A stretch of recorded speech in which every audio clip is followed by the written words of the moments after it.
SmackDown has rolled around again, and if you are an avid watcher, you only have one question on your mind, and that is who killed Roman Reigns? Are we going to find out during the show, or do we have to wait another week? Spoiler is, we have to wait another week, but I'm still enjoying it. I like the craziness of it, and I like a good old-fashioned cliffhanger ending, and also, man, boy, howdy, are we pushing Buddy Murphy, or at least I hope we are. If he now just goes back to nothing, don't know why there's a pirate, If he now goes back to nothing, I'm going to have to throw my toys out the pram. You are watching the first time, my name is Simon Miller. Please do hit that subscribe button or smash it, like YouTubers say. This is Ups and Downs for SmackDown, where we go through the blue brand and we give the good bits of up and we give the bad bits of down, and we do it using the finger of power. Glare at it and don't mess around. Let's up those smack-a-down downs.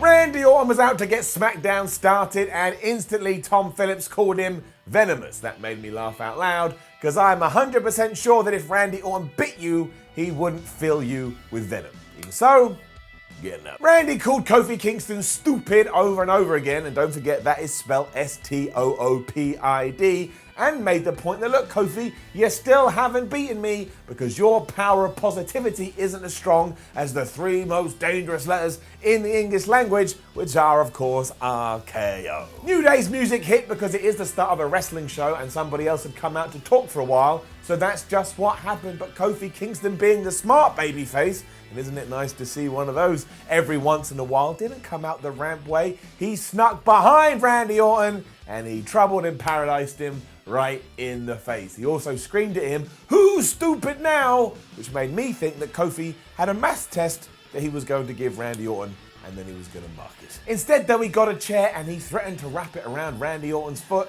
and break the ankle, but Orton's new pals, the Revival, Dash and Dawson, they came out instead. But Kofi Kingston, once again, being the badass babyface, so he's smart and he's a badass, he fought them off with a chair. Our WWE champion was standing tall. I am all right with all of those things. It's just nice not to have a guy I'm meant to like be an idiot and show some real fire. Also, this was done and dusted with quite quickly. We were then moving on to the next segment.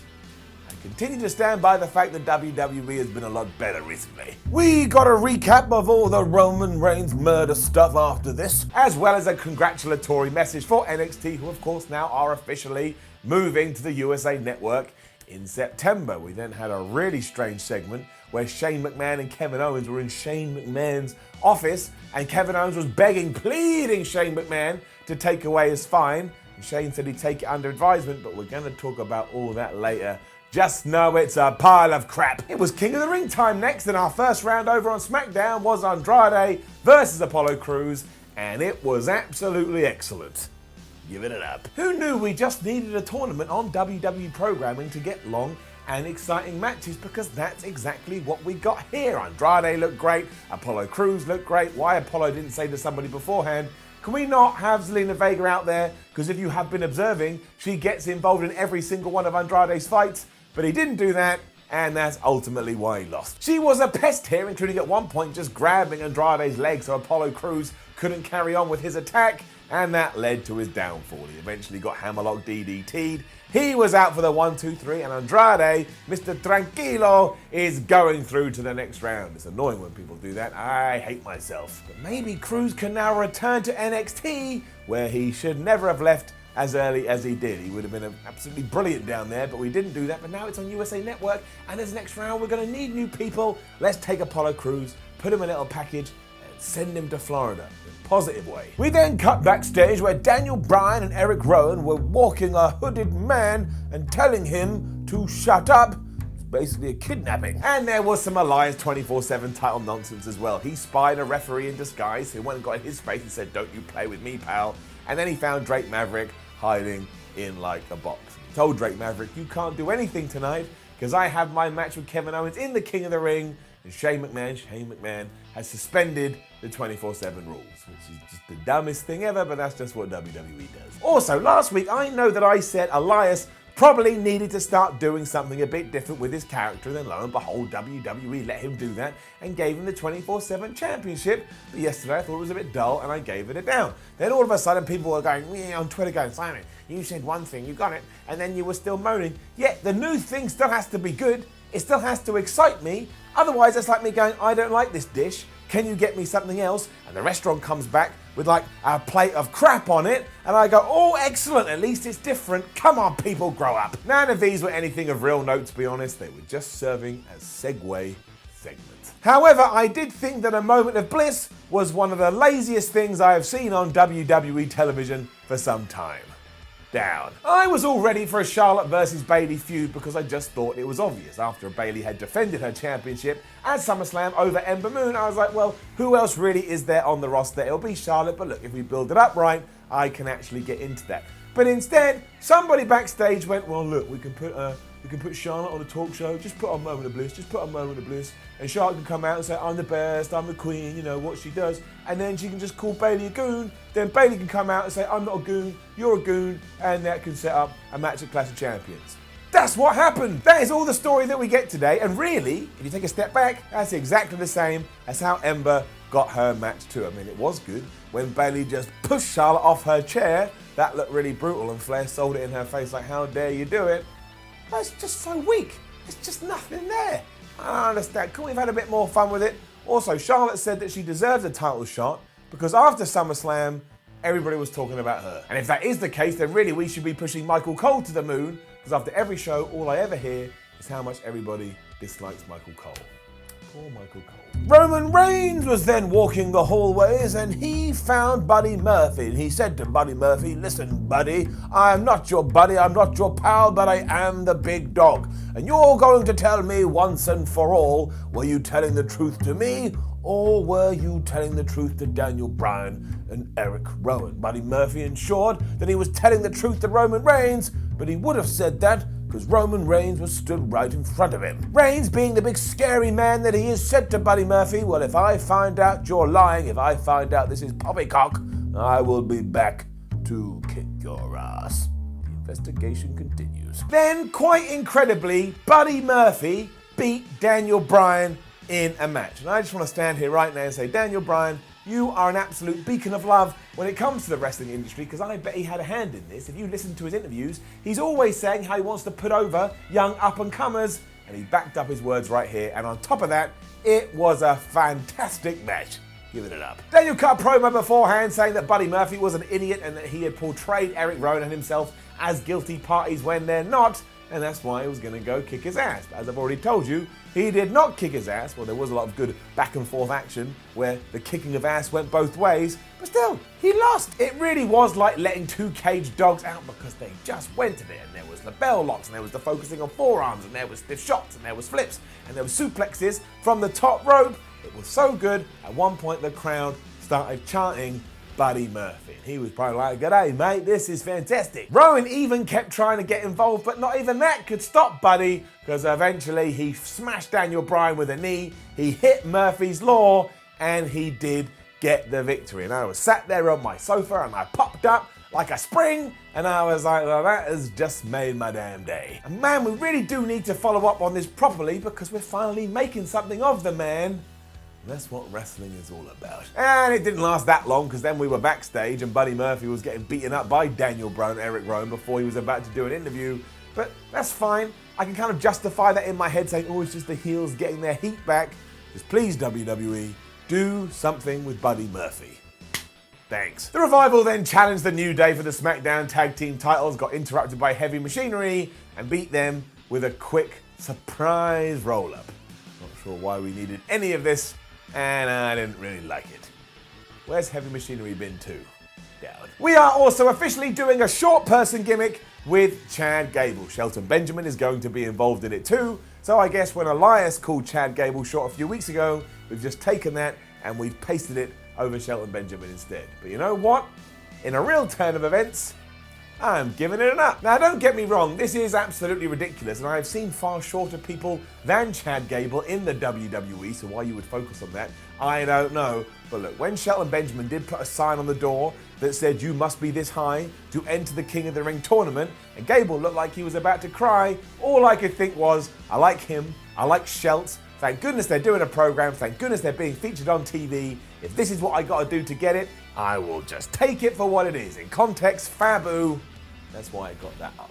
Just one up. Please though, WWE, do not call Chad Gable Shorty G. That is the rumor at the moment. They've trademarked Shorty G and they're going to give that to Chad Gable. That is the end of his career. At no point in any timeline, not in this timeline, not in an alternative reality timeline, not in Batman's timeline, not in Iron Man's timeline, not in Superman's timeline, are we ever going to get a WrestleMania where it goes, and now the new WWE champion, Shorty G. Kill Shorty G. We then had a really odd Miz TV segment. Before we do get there, let's focus on what's important, and that is on one episode of SmackDown, WWE felt the need to have two talk shows.